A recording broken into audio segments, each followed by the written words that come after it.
Je m'appelle Volkovich Arnold. Je suis né en Belgique, à Liège. J'ai actuellement 96 ans. Je suis venu ici pour vous raconter l'histoire d'un enfant juif de 13 ans qui rentre dans un monastère. Tout mon récit a commencé en 1940. Les Allemands rentrent en Belgique au mois de mai, le 10, sans prévenir. Tout d'un coup, le vendredi matin, il y a mon cousin qui s'appelle Arnold comme moi. Il vient, il habite Liège, mais en ce temps-là, on ne prenait pas le tram, on allait à pied. Donc il habitait à une demi-heure à pied. Il dit, tante, à ma maman, les Allemands sont rentrés en Belgique. Et les Belges, effrayés de l'invasion allemande, en masse, quittent la Belgique. Les routes étaient encombrées et les habitants juifs, évidemment, s'enfuient, se sont mêlés dans la masse de gens incroyables. Et à un moment donné, il faut savoir que les Allemands avaient un avion qui s'appelait Stuka. C'est Stuka avait la particularité qu'il mitraillait et en même temps faisait fonctionner une sirène. Donc, il venait d'en haut, il mitraillait les gens, j'étais dans la foule, une masse incroyable. Moi, effrayé, je me mets sur le côté, on entend la mitrailleuse et la sirène, et les gens qui s'éparpillent. Je me couche sur le pré à côté, donc il y a la chaussée, de droite à gauche, c'est des champs. Et je me couche par terre en me couchant comme cela. Alors moi, je me relève, j'avais 11 ans et demi, c'était en 1940, en mai, vers la fin du mois de mai. Je me lève et je m'aperçois qu'à côté de moi, couché à 50 cm, un monsieur et un autre monsieur couché à côté de lui, avec un béret, les mains comme ça, et il y avait plein de trous sur ses vêtements. Je n'ai pas réalisé, j'ai vu qu'il y avait des trous, l'un et l'autre, les vêtements étaient troués, comme ça. Alors je me dis, il dormait, j'avais 11 ans et demi, je me dis, il voulait dormir, il voulait se reposer, je ne sais pas. Alors je me suis relevé, j'ai cherché mes parents, je les ai trouvés dans la foule, on s'est regroupés, on a continué. Ça, c'était le premier miracle, mais je n'ai pas réalisé que c'était un miracle, évidemment. À côté de moi, les gens étaient morts, ça c'est sûr, des trous. Et celui à côté aussi. Et moi, j'étais à 50 cm. Voilà. Où nous habitions avant, c'était un agent de police qui était en uniforme, c'était un agent de la police de la PJ, police judiciaire. Et un beau jour, il parle avec mon papa, moi j'étais à côté, je me souviens, il dit, Monsieur Volkovich, vous devez quitter votre appartement, nous avons des renseignements, les Allemands organisent une action, ils vont enlever les Juifs, ils avaient les adresses, et les emmènent à l'Est, en Pologne. Vous ne pouvez pas rester dans votre appartement, vous devez quitter. Et à moi, il dit, quel âge as-tu? Je dis, 13 ans. J'avais 13 ans, fait ma bar mitzvah il y a 3 mois. Tu ne peux pas rester, je vais te donner une adresse, tu vas aller chez un curé, un prêtre, l'abbé Émile Boufflette, paroisse Saint-Christophe à Liège. Tu diras que je t'ai envoyé. Je me souviens de son nom, de l'agent de police, Alphonse Paty. Je vais chez le curé, je dis, voilà, je suis Volkovich, l'agent de police qui habite en face de chez nous s'appelle Alphonse Paty, il m'a dit de venir chez vous. Oui, il savait déjà, je ne sais pas comment, bon, il m'a très bien reçu. Il m'a dit, écoute, tu restes chez moi, peut-être 2 semaines, 3 semaines, en fait je suis resté 3 semaines, je vais m'organiser pour te donner une carte d'identité. Donc il m'a donné un nom français, Voisin. Arnold reste Voisin. Arnold Voisin, né le 22 février 29. Par contre, je devais apprendre par cœur les noms de mes parents, des noms. Mon papa s'appelait Menaché, on a dit qu'il s'appelait Michel. Maman s'appelait Liba, on a dit Léonie. Je devais savoir par cœur le nom de mes grands-parents, soi-disant, jamais connus. Il m'a donné des noms. Si on m'interroge, je dis, oh, mon grand-père s'appelle comme ça, ma grand-mère s'appelle comme ça. Et c'est ainsi que la première année, où j'étais au petit séminaire de Saint-Roch à Ferrières. Et c'est là qu'on m'appelait Voisin. Par contre, mon papa, il a reçu une autre carte d'identité, je ne sais pas par qui, pas par mon curé, par quelqu'un d'autre. Mais mon papa parlait flamand. Comment parlait-il flamand? C'est un juif polonais. Quand il est venu en Belgique de la Pologne il y a 5 ans avant la guerre, ou 8 ans, la Belgique a dit, écoutez monsieur, si vous voulez rester en Belgique, vous devez travailler 5 ans ou dans une usine ou dans un charbonnage. Il a décidé de travailler dans un charbonnage. Et là, dans le charbonnage, il était inscrit dans une équipe de Belges flamands qui ne parlaient que le flamand. Donc pendant 5 ans, la première année, où il devait rester dans une usine ou dans le charbonnage, il parlait flamand comme un flamand. Comme il parlait très mal le français, c'était ridicule de lui donner une fausse carte d'identité avec un nom français. On lui a donc donné un nom flamand et il s'est appelé Baldewens. Alors, ce qui s'est passé, moi je suis au petit séminaire de Saint-Roch, toutes les 2 semaines je rentre en congé chez mon papa, je découvre qu'il s'appelle Baldewens. Alors, c'est délicat. Moi, ma carte d'identité, c'est voisin, lui, c'est mon père. Alors, on m'a donné une seconde carte d'identité avec la même photo que j'ai ici, avec le nom Baldewens, Arnold, toujours, 22 février, les mêmes paramètres, sauf le nom de famille. Donc, lorsque j'allais au petit séminaire de Saint-Roch, je savais que là-bas, on m'appelait voisin. Quand je rentre, je passe par Liège à la gare de Guillemin, je vais dans les WC pour changer ma carte d'identité de place. C'est que je suis droitier. Donc, si je suis à Liège, clac, je m'appelle Baldewens. Je rentre au petit séminaire, je me dis attention Arnold, tu changes ta carte d'identité de place. Parce qu'il y a des contrôles. On est tout le temps contrôlé. Tout d'un coup, on dit Polizei. Alors chacun montre sa carte d'identité. Alors il faut savoir aussi que, jeune étudiant, les enfants, les gosses s'appelaient par leur nom de famille. Donc on m'appelait voisin, salut Baldewens. Donc je me suis promené 1 an avec 2 cartes d'identité dans mon veston. La seconde année, quelqu'un a décidé que c'est dangereux d'avoir 2 cartes d'identité. On m'a supprimé la carte d'identité en voisin. Fini voisin. Plus de voisin. Je suis dans une autre école, catholique, chrétienne, mais comme interne. Comme externe. Donc je rentrais chez moi tous les jours à la maison. Et à côté de moi, je me suis fait copain avec un enfant de mon âge, dont les parents connus étaient des collaborateurs allemands. Et dans mon idée, c'est une naïveté, je le reconnais, je me disais, si on m'attrape, il pourra demander à son papa qu'il me sauve. C'est ce que j'ai pensé en ce temps-là. Bref, je rentre chez moi, il m'accompagne, on sort de l'école, je passe par le parc, attentif où je vais, comment je vais, qui est à côté de moi. Je vois au loin un copain qui me connaissait de l'école de Saint-Roch. Mais là, je m'appelais voisin. Tout d'un coup, je m'appelle Baldewens. Alors, je commence à transpirer. Je me dis, comment est-ce que je fais pour faire demi-tour, lui expliquer quoi? Je n'ai pas le temps. Il s'approche. Il me dit, salut voisin, salut Flagotier. Il s'appelait Edmond Flagotier. Je n'oublierai jamais ça. Alors, le type, il s'appelle voisin. Ben oui, c'est voisin de classe. C'est ce que je lui ai dit. Et c'est passé comme une lettre à la poste. Il faut savoir, quand j'étais au petit séminaire de Saint-Roch, nous dormions dans une énorme salle et chaque enfant avait un lit et c'était 4 murs en rideau. C'était des petites chambres avec, comme une tente, non comme à l'hôpital. Vous savez, il y a des rideaux. Tous les soirs, le proviseur faisait un tour de la salle. Il y avait 100, 200, je ne sais pas combien. Et regardez, tout va bien. Quand il avait passé, je mettais mon coussin sur ma tête, en dessous des couvertures. Et je commençais, regarde, je commençais à faire mes prières que je connaissais. À m'appeler révéler chez nous avant d'aller dormir. À m'appeler révéler chez nous à la Mefapa. Et je connaissais aussi, je sais, Shema Israël. Et je disais aussi la prière quand on est aux toilettes, mais pas dans mon lit évidemment. Je connaissais quelques prières par cœur, par force. Et je disais mon dernier.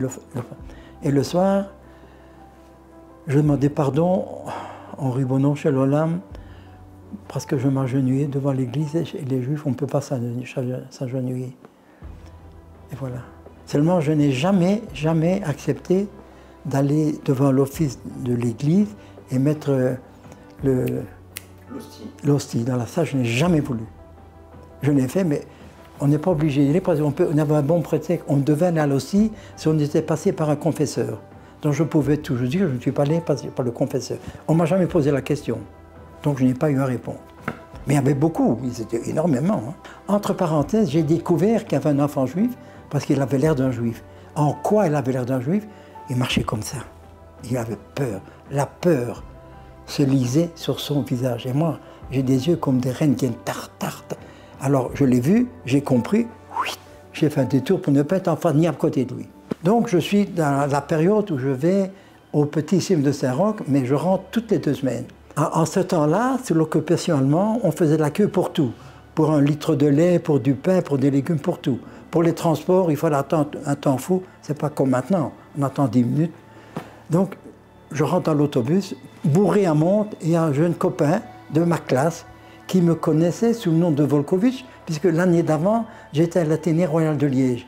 Mais là, j'avais mon étoile jaune. J'ai porté mon étoile jaune jusqu'en 1942, à partir de 41, 42, 41. Donc j'étais à l'Athénée Royal de Liège en 6e année, la première année de l'Athénée.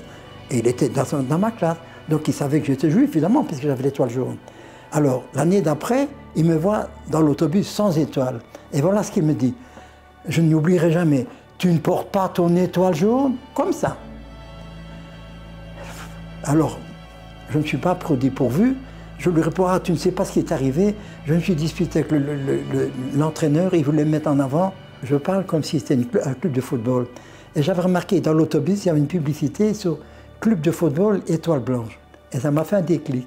Donc j'ai parlé de l'Étoile Blanche, où j'ai été inscrit dans le club de football. Alors je me suis disputé. C'est ce que je lui raconte. En fait, je ne lui laisse pas ouvrir la bouche. Alors à un moment donné, l'autobus s'arrête, je dis « Salut Lebon !» Il s'appelle Lebon, Georges Lebon. Les jambes tremblantes, je rentre chez moi. Et ça m'a pris 1 heure et demie, parce que j'ai vraiment la truc que quelqu'un me suit. Personne ne m'a suivi. 2 mois plus tard, dans la queue, en étant debout, en faisant la queue, par hasard, il est de nouveau à côté de moi, je ne sais pas comment. Il me pose exactement la même question. Tu ne mets pas ton étoile jaune? Je recommence à parler comme si je lui parle. Il ne comprend pas ce que je dis, évidemment. Je ne lui laisse pas ouvrir la bouche. Alors je dis, salut Lebon, je dois partir. Il y a encore un 3e épisode qui est incroyable. Je vais à la synagogue en 1944, septembre, les Allemands sont dehors. La guerre continue jusqu'au mois de mai. Je raconte mon histoire à mon cousin qui s'appelle Arnold. On rentre à pied dans la rue, j'arrive à un carrefour, je lui raconte, je finis de lui raconter, je suis au coin de la rue, je dis, c'est lui. Qui, lui? C'est lui, c'est Georges Lebon, celui dont je parle, à l'instant. Incroyable. Alors mon cousin, il avait un an de plus que moi, se jette sur lui, le flanc par terre, et veut l'étrangler. Il était plus costaud que moi. Je dis, Arnold, arrête. Il ne savait pas ce qu'il faisait. C'est vrai, je crois. Parce que les enfants à 13 ans, qu'est-ce qu'il y a? Nous, un enfant juif caché, c'est plus un gosse, il doit être sur ses gardes, il doit faire le cinéma, et ne pas montrer qu'on fait du cinéma. C'est ça qui était difficile, c'est ça qui était dur.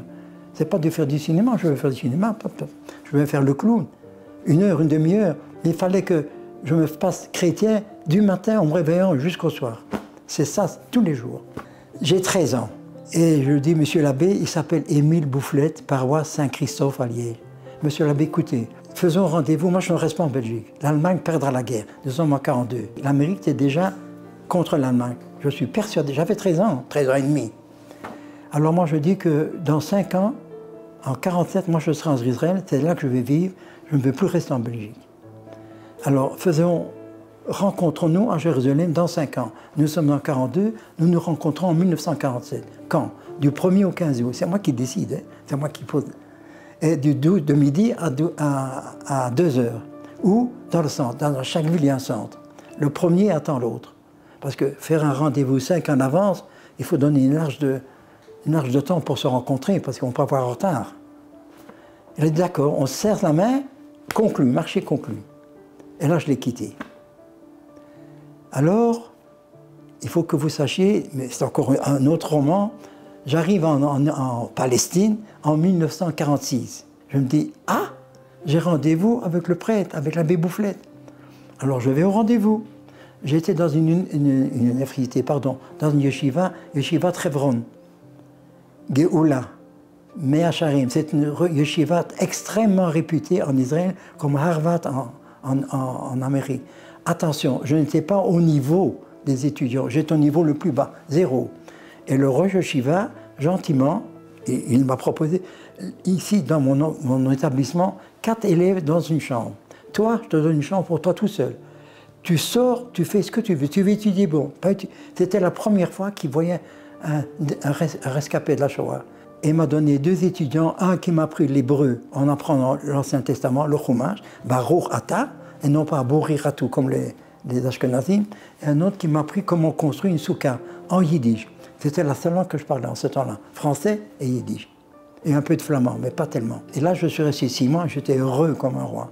Je me suis rappelé, je dois le 7 au 15 février, je vais au rendez-vous. Je ne suis pas resté 2 semaines, je suis resté 3 semaines. Je n'ai pas attendu jusque 2 heures l'après-midi, 3 heures. Chaleur infernale au mois d'août. Hein. Et ça, j'ignorais en Belgique, qu'il faisait si chaud. Donc, il n'est pas venu. Je suis debout dans la rue. Tout d'un coup, j'ai un monsieur qui me dit en français « Arnold, qu'est-ce que tu fais ici ?» C'est un juif belge de Liège qui connaît mon papa, ma maman, mon petit frère, ma petite sœur. Il m'a vu il y a 6 mois, c'est vrai. J'avais quitté la Belgique il y a 6 mois, ou 7 mois. Il me dit « Qu'est-ce que tu fais ici ?» Alors je lui dis « Je cherche du travail. » Oui, j'étais déjà vieux, je cherche du travail. Il fallait que je cherche du travail pour gagner de l'argent, pour manger. Alors il m'a dit, il me dit, tu as faim? Je dis oui. Il y avait un restaurant nous rentre. Il me commande un plat, je ne sais même plus ce que je mangeais, en silence.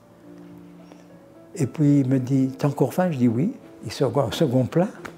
Et c'est ainsi, il m'a dit, écoute, je vais te conduire dans une université. Tu veux étudier? J'adore étudier, ce qui est vrai. Et là, je rencontre, il me fait entrer dans ce yeshiva. Et là, je rencontre le roche yeshiva, il me dit, après 6 mois, il m'appelle, il me dit, Aaron Mordorei, parce que je ne voulais plus qu'on m'appelle Arnold, Aaron, tu rentres en Belgique. Je dis, roche yeshiva, Anilo Roser le Belga. Je ne rentre pas en Belgique. Comme ça, froidement.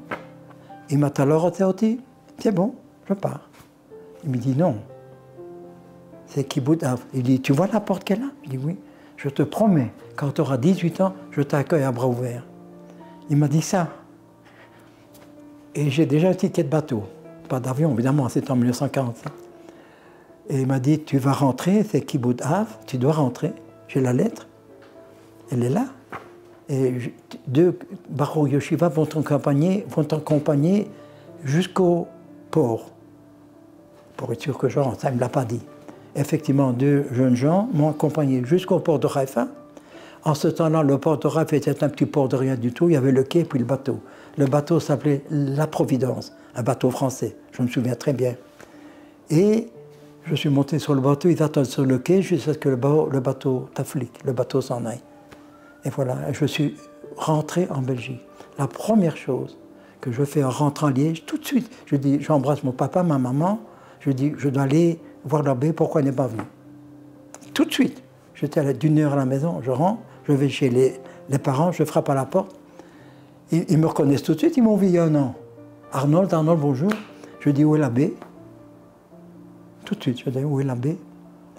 Alors ils m'ont expliqué qu'il a été pris par la Gestapo et les Allemands l'ont pendu en mettant en écriteau, en blanc, Ich bin ein Judenfreund. Je suis un ami des Juifs. Nous sommes en 1947. Alors je lis le journal, je lis ce qui se passe en Israël. En 1948, c'est la guerre d'indépendance. Et à un moment donné, je vois là 2 de mes amis, ils étaient 12 ou 10, avec qui en contact, je les avais vus il y a 6 mois, il y a 1 an. Ils étaient morts parce que le kibbutz était Kfar-Etzion. On avait quitté avant, quand la guerre a commencé, les femmes et les enfants. Mais les hommes sont restés. Les hommes de 17-18 ans sont restés. Et puis à un moment donné, il n'y a plus de munitions. Alors Yigal Allon, qui était le commandant-chef de l'armée israélienne, petite en ce temps-là, il dit, vous n'avez plus de munitions, vous levez les mains. Ils se sont rendus, les Arabes les ont pris prisonniers, les ont assassinés. J'ai compris que mon papa m'a sauvé la vie, parce que je suis rentré il y a 6 mois. Je ne suis pas assez intelligent pour dire à quoi attribuer ça. Je ne suis pas assez malin. Je ne connais pas le Rejbonot du Ribonon Shalom. Je suis incapable. Vous savez, un proverbe en yiddish qui dit « Der Mensch lacht und Gott tracht », c'est-à-dire l'homme fait des programmes et le bon Dieu rigole. Il dit « il ne sait pas de quoi il parle », ce qui est vrai, dans le fond. Quand la guerre s'est terminée, je suis devenu religieux, mais avec la force. La force, on vit parmi des industries. Mon père n'était pas tellement capdan. Sur la fin de sa vie, oui. Apparemment, je fais comme lui, je ne sais pas. Alors, j'ai épousé une femme, Mozart, iraki, extrêmement religieuse. Quand je dis religieuse, pas religieuse, blablabla, bla, bla, bla, religieuse dans le fond du cœur, vraiment, amitié. Elle prie tous les matins. Et moi, je prie avec elle, avec mes filles, elle est en face de moi, tous les matins. Pas toutes mes prières, parce qu'une femme ne doit pas prier si longtemps, mais elle prie tous les matins. Le soir, elle fait sa prière. Et moi, maintenant, je prie et le matin et le soir. Les prières que je disais quand j'avais 15-16 ans. Je les connais par cœur maintenant, pratiquement. Alors, il faut que je roule le samedi, un Shabbat. Et je me dis, Arnold, tu roules le Shabbat. Je me faisais des reproches. Je dis, je me trouvais des bons prétextes pour me donner, mais ça, vous savez, vous devez comprendre, l'être humain se donne des prétextes, il fait des mauvaises actions, il dit c'est parce que ceci, parce que ceci, parce que là, non. Tu fais une mauvaise action, une mauvaise action. Oui, c'est parce que j'ai besoin de l'argent, non. Je ne sais pas, je ne peux pas attribuer ce qui m'a sauvé la vie. Qui suis-je pour vous dire, ah, je suis, non, je ne sais pas. Je ne sais pas. Je me pose des questions. Il y a une chose que vous devez comprendre, un juif, s'il est juif, il doit être fier qu'il est juif. Je dis merci au beau Dieu, chaque minute, chaque seconde, que je suis en vie. J'ai même un cancer, mais je pense que je vais en sortirai. Et je vais encore, comme j'ai 96 ans, 96 ans, ma femme a 35 ans de moins que moi, je vais encore vivre quelques années pour lui assurer son avenir.